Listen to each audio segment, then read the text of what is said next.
ఇప్పుడు ఎట్లుంది రేవంత్ రెడ్డి వచ్చినాక?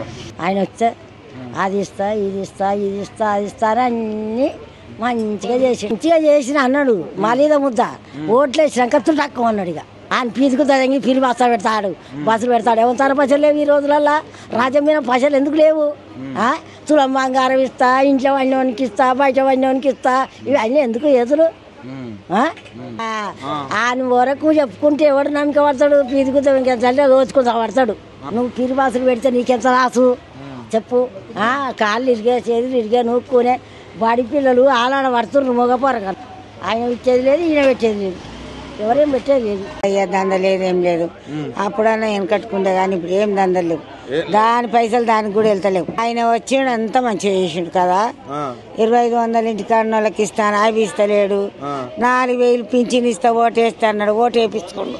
ఎవరికి ఇచ్చిండు? 4000 పింఛన్ చేస్తా, 500కు గ్యాస్ చేస్తానే అంటారు. చూడు దొంగనికి ఎట్లుంటది మరి. సకల శాస్త్రాలు దొంగ గుణాలు. ఏముంది అంతా పాడు చేసిండు. ఇంకేముంది అయ్యా? ఎరకలే ₹1 ఎరకలే. ఈ బస్కి పోయేటోళ్ళకి పీరు ఉండొచ్చు. మేము ఎక్కడ పోతాం? పొద్దుగాలు లేచిలోకి వస్తే పొద్దుమకు పోతాం ఆటోలో. ఇంకెందుకు పోతాం? అన్ని నిలగొట్టాలన్నట్టుంటది బద్దుమాషిగానికి. మంచిగా చేసినోనికి అట్నే చేస్తారు.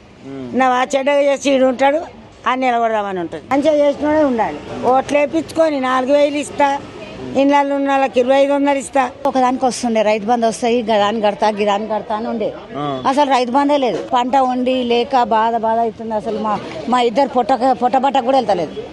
అవుతుంది అసలు. కనీసము ఇప్పుడు ఏంది మహిళా సంఘానికి పైసలు ఇస్తా అంటారు. ఫ్రీ బస్ అయితే ఒక్కనాడు ఎక్కినా నా ఏడికి చౌటపల్లి పోయినా.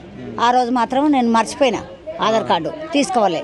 ఆ ఒక్కరోజు కూడా నేను కిరాయి పెట్టుకోను. ఎక్కువ మటుకు మేము బండి మీదే పోతాం. 2500 ఎవరికి ఇస్తారు? ఉత్తమ మాటలు అన్ని ఏదో అది చెప్పి ఇది చెప్పి 6 గ్యారంటీలు, ఇల్లు అని అదని ఇదని, ఓపెన్ ప్లేస్ కు డబ్బులు ఇస్తానని. ఓపెన్ ప్లేస్ ఉంది, ఇల్లు కట్టుకోవడానికి డబ్బులు లేవని పెట్టాను నేను. ఒక కరెంట్ వస్తుంది, లేని మాట ఎందుకనాలి. ఫ్రీ కరెంట్ ఒక్కటే నడుస్తుంది. పిల్లలు రియల్ ఎస్టేట్ చేసే వాళ్ళకు ఎవరికి లేవు దందాలు. అందే లేదు. బోనస్ ఎక్కడిది? రుణమాఫీ అయింది, ₹1,00,000 అయింది. మనం తెచ్చింది 1,00,000 మాఫీ అయింది.